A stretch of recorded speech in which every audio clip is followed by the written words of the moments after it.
ये देखिए जो है, हम देखिए यहाँ गांव मनोहरपुर कायस्थ में है। और जिस तरह से जो जो कहीं न कहीं जितेंद्र की पत्नी जो है, काफी जो है मतलब उसको जो समझाने का मनाने का प्रयास किया गया, लेकिन वो नहीं मानी।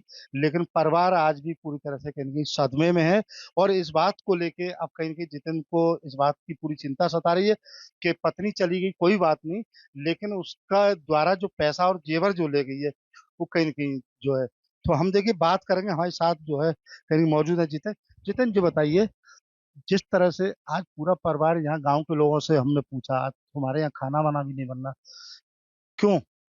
जी, कुछ घर में परेशानी है, अब कुछ छोड़ के ही नहीं गई है। सुबह चाय पानी पी लेते हैं बस, ऐसा ही है। पैसों की व्यवस्था नहीं है, जो कुछ था पूरा लेके फरार हो चुकी है।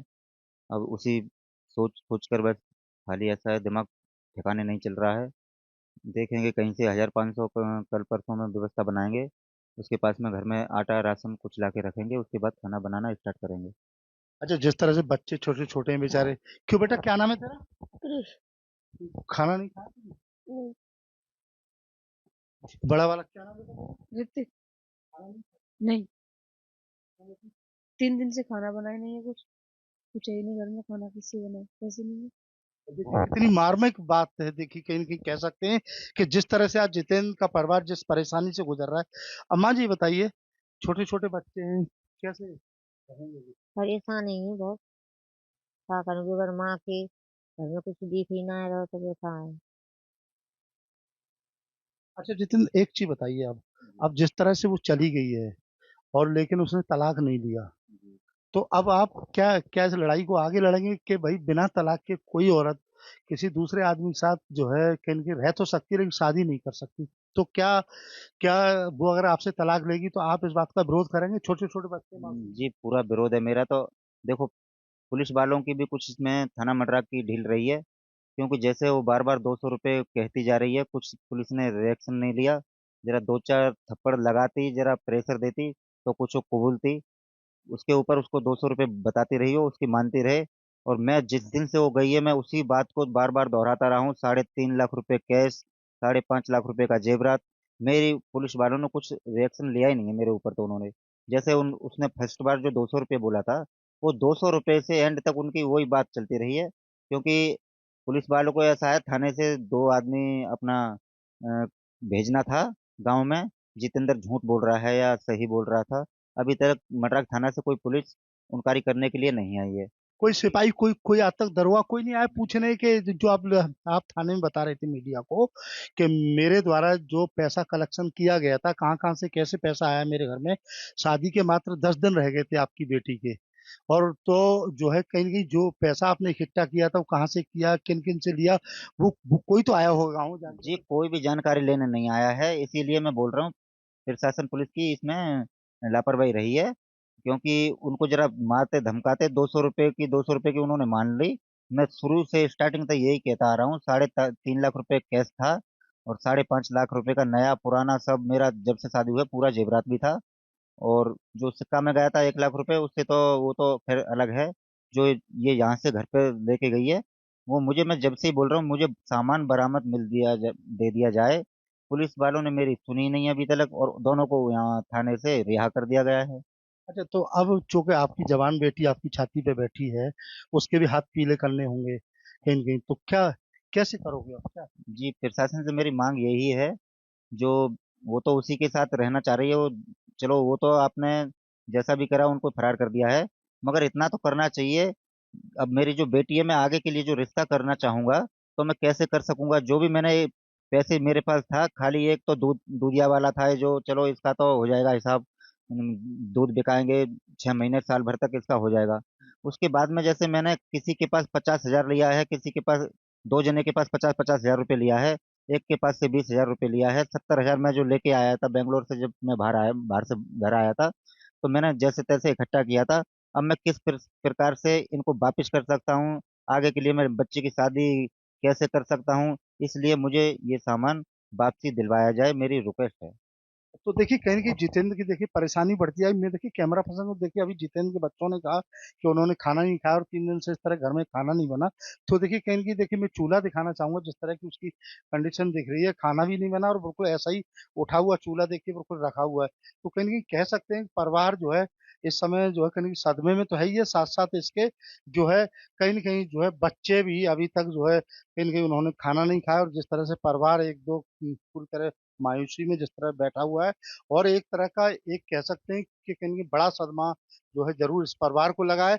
लेकिन अब ये परिवार कहीं न कहीं और जितेंद्र के द्वारा ही ये माँग की जा रही है कि जिस तरह से जो मेरी पत्नी कहीं न कहीं गई है और यहाँ से घर से जो जेवर और कहीं न कहीं पैसा जो नकदी ले गई थी, अगर प्रशासन या पुलिस मेरे उस पैसों को ही वापस करा दे, तो मैं कम से कम जवान बेटी के हाथ पीले कर सकूँ। लेकिन बड़ा सवाल फिर वहीं उठ रहा है कि जिस तरह से जितेंद्र पहले दिन से लगातार उस पैसे की कहीं न कहीं बात कर रहे हैं और जेवर की बात कर रहे हैं, लेकिन उस मामले को पूरी तरह से पुलिस के द्वारा कहीं न कहीं खारिज करते हुए ये बात कही गई कि महिला मात्र 200 रुपए और मोबाइल लेके गई थी। लेकिन इसको बिना किसी जाँच किए या बिना किसी गाँव में वेरीफाई किए हुए और कहीं न कहीं पुलिस ने अब महिला को किस तरह क्लीन चिट दे दी, ये तो कहीं न कहीं पुलिस के ऊपर भी सवाल खड़े अलीगढ़ के थाना मडराक क्षेत्र के गांव मनोहरपुर कायस्थ के गांव में जिस तरह से जो है सास जो है होने वाले दामाद के साथ अब थाने से पुलिस के द्वारा जो सास के बयान कराने के बाद जो है उसको जो है जिस तरह से राहुल के साथ भेज दिया है, लेकिन अभी भी दोनों की कहीं न कहीं लव स्टोरी में कई ऐसे कानूनी दांव पेच शेष हैं। इस पे हम कहीं न कहीं बात करेंगे। अलीगढ़ के योगेश सारस्वत हैं अधिवक्ता, इन्हीं से हम जानना चाहते हैं, एक्सपर्ट हैं। क्यों वकील साहब बताइए, क्या सास जो है जिस तरह से अब जो है यहाँ से चली गई और वो अपनी जिद पे अड़ी रही कि नहीं मैं राहुल के साथ ही जाऊंगी, उसके साथ ही रहूंगी, तो क्या दोनों शादी कर सकते हैं, और शादी करेंगे तो किस तरह के कानूनी दाव पेच अभी बाकी है? एक विवाहिता पत्नी अगर किसी के साथ अगर जाती है तो 498 आईपीसी का ऑफेंस बनता है। और यदि वो विवाहिता पत्नी शादीशुदा होते हुए अगर किसी अन्य पुरुष के साथ अगर शादी कर लेती है तो वो 494 आईपीसी का ऑफेंस बनता है। जो नई धारा जो भारतीय न्याय संहिता 2023 के तहत सेक्शन 82(1) एवं 82(2) के तहत इसमें 7 साल से लेकर के 10 वर्ष तक की सजा का प्रावधान है। अच्छा, क्या माना जाए जिस तरह से अब दोनों साथ रहेंगे जो है, और अगर वो शादी करते हैं तो शादी करने में किस तरह की कानूनी अड़चन है अभी उनको और सामना करना है इस स्टोरी में? अगर वो बिना तलाक लिए पति पत्नी के रूप में रहते हैं तो एक गैर कानूनी माना जाएगा। जब तक पहले पति से तलाक नहीं हो जाता है तब तक उनकी अगर वो शादी कर लेते हैं तो शादी इनवैलिड होगी। कानून उसे कतई स्वीकार नहीं करता और वो अपराध की श्रेणी में आएगा। और यदि वो शादी नहीं करते हैं तो फिर उनके खिलाफ 498 आईपीसी का वाद दर्ज होना चाहिए। फिर उस महिला के कार्यपालक मजिस्ट्रेट के यहाँ बयान होने चाहिए और ये सब सारी प्रक्रिया पुलिस द्वारा ही की जाएंगी। अगर वादी ने कोई प्रार्थना पत्र संबंधित थाने में दिया है, उस थाने के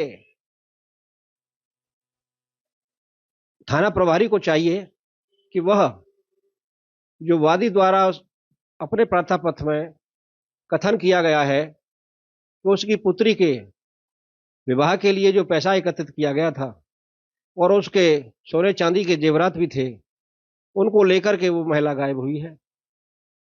तो प्रथम दृष्टया थाना प्रभारी को चाहिए था कि जब वो दोनों संबंधित थाने में आ चुके उसके बाद पुलिस उस जीडी को और उनके जो है बयान के आधार पर 420 406 का ऑफेंस तो उनके खिलाफ बखूबी साबित होता है। अरे पति लगातार कह रहा था पुलिस से, मीडिया से भी लगातार कह रहा, थाने में खड़े होकर बोल रहा था कि पुलिस जो है जो मेरे द्वारा जो रकम बताई जा रही 2.5 लाख रुपए और घर में रखे जेवर जो शादी के लिए थे और मात्र 11-12 दिन पहले ही वो जो महिला जो है कि इनकी होने वाले दामाद के साथ, तो उसका कहना ये था कि पुलिस उन सारी चीजों को वेरीफाई नहीं कर रही कि मैं पैसा कहाँ से मैंने इकट्ठा किया, जेवर कैसे बनवाया, कैसे रखा था घर पे। तो जो है इसमें क्या कहेंगे आप? प्रथम दृष्टया पुलिस की भूमिका बहुत बड़ी महत्वपूर्ण होती है, और ये ऐसा कृत्य किया गया है कि एक बेटी की शादी होने से पूर्व उसकी मां उस दामाद के साथ चली जाए। इससे बड़ा समाज में घिनौना कृत्य नहीं हो सकता। और पुलिस ने भी, मेरा ये मानना है कि उस दामाद का साथ दिया, और वो समाज के प्रति अपराध को बढ़ावा देने जैसा कृत्य है जो नहीं होना चाहिए था। वादी द्वारा कथन किया जा रहा है कि उसके शादी की नगद धनराशि जो रखी थी, जिस शादी होनी थी, उसके सोने चांदी के जेवरात, पुलिस को सबसे पहले उसको टैकल करके उसके पैसे उसके वापस कराने चाहिए थे। और उसमें 420 406 का उस प्रार्थना पत्र के आधार पर उसमें अपराध बनता है, उसमें केस दर्ज होता, उसके बाद उस केस की विवेचना होती, तदुपरांत कुछ होता। लेकिन उसमें आईओ की गंभीर लापरवाही रही है। इसमें पुलिस के उच्चाधिकारियों को तत्काल प्रभाव से कार्रवाई करनी चाहिए, जिससे समाज में ऐसी कुरीतियां पे रोक लग सके। तो अभी कह सकते हैं कि जिस तरह से जो है जो सास दामाद की जो कहीं की लव स्टोरी है, अब ये लव स्टोरी में अगर वो शादी करना चाहेंगे तो अभी जो है कई कानूनी दावपेच हैं।